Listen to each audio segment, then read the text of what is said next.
Bonjour. Eh bien voilà, j'ai décidé d'entamer toute une série de vidéos et j'ai intitulé le titre de ma chaîne Espère et vie.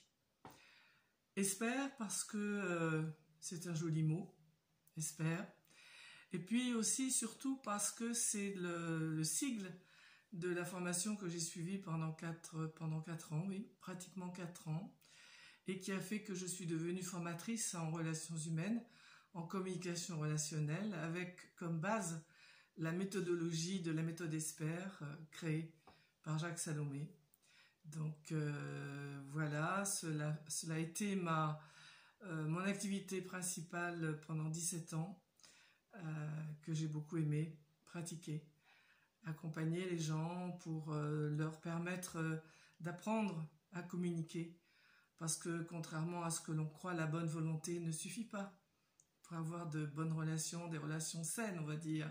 Parce que des bonnes relations, c'est pas idéal une relation, c'est surtout une relation saine dans laquelle on va apprendre à se respecter soi-même et à respecter l'autre. Et ça, c'est vraiment comment on va faire pour arriver à ce paramètre tellement contradictoire et paradoxal et pourtant irréalisable avec des outils.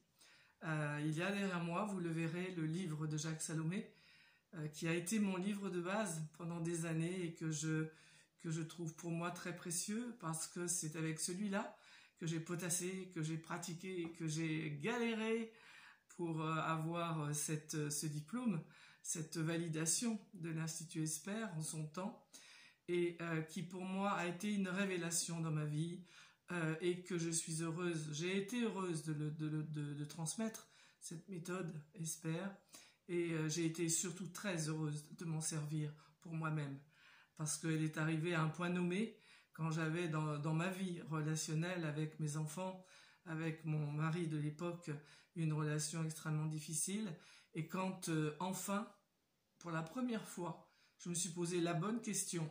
À l'époque, je n'étais absolument pas branchée spirituelle, ni psychologie, j'étais juste paumée dans une vie que j'essayais de rendre bonne et qui ne l'était pas. Et pour la première fois, je me suis posé la bonne question. C'était, et si ça venait de moi? Cette question, c'était le démarrage de toute ma démarche qui m'aboutit à être aujourd'hui qui je suis vraiment. Et à partir de cette phrase, et si ça venait de moi? Si tous les problèmes que je rencontre et que je mets à l'extérieur, c'est de la faute de mon mari, c'est de la faute de mon fils, c'est de la faute de la société, c'est de la faute que je trouve pas de travail, que j'ai un boulot qui me plaît pas, c'est de la faute toujours des autres. Et je me suis dit, mais et si ça venait de moi?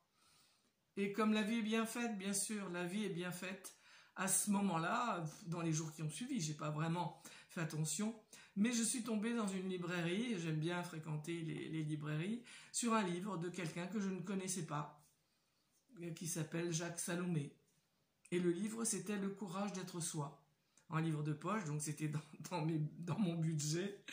Alors je l'ai acheté, j'ai commencé d'abord à le feuilleter dans la librairie. J'aime bien prendre connaissance comme ça avec les livres, faire une espèce de bonjour avec le livre. Et une des premières phrases que je vois au hasard des feuilles, des pages que j'ouvre, c'est se respecter soi-même. L'importance de se respecter soi-même. Et là, moi, ça m'a subjuguée parce que je me suis dit, mais moi, j'ai jamais appris ça. Je sais pas ce que c'est, moi, me respecter moi-même. On m'a appris à respecter les autres, on m'a appris à faire attention aux autres, mais moi, je sais pas faire. Et du coup, j'ai acheté le livre, je l'ai évidemment dévoré. Et j'ai écrit à la maison d'édition, j'ai écrit à Jacques Salomé, à la maison d'édition, et il m'a répondu que lui, à l'époque où je lui ai écrit, ne pratiquait pas, ne pratiquait plus, et il m'a envoyé vers un centre qui était, enfin c'est pas un centre, c'est une formatrice qui était à Nantes. Elle se reconnaîtra peut-être si elle me voit, malgré les années qui ont passé. Je te remercie, Michel, de tout ce que tu m'as appris. Et donc à partir de là, au départ, je voulais juste en faire quelque chose pour moi, apprendre pour moi. Et puis dès la première session, je me suis rendu compte de la beauté de cette méthode ESPER, de son efficacité, de sa complétude. Elle est vraiment très très complète et j'ai décidé d'en faire mon activité. Et ce fut pendant 17 ans mon activité unique, principale. Et j'ai créé des stages, je recevais des dizaines de personnes par semaine pendant 17 ans. J'ai créé des outils, j'ai donné des stages, j'ai donné des conférences. J'ai fait venir aussi Jacques Salomé puisque j'ai créé pendant 5 ans des rencontres nationales pour une communication sans violence à Saintes. Et là encore, si des personnes me reconnaissent en regardant cette vidéo, toutes les personnes que j'ai accompagnées, toutes celles qui ont participé, qui ont œuvré bénévolement à ces rencontres, tous ceux qui sont venus à ces rencontres pour tenir les conférences, pour tenir les ateliers, je les remercie et je n'ai que des bons souvenirs, merveilleux souvenirs de cette méthode.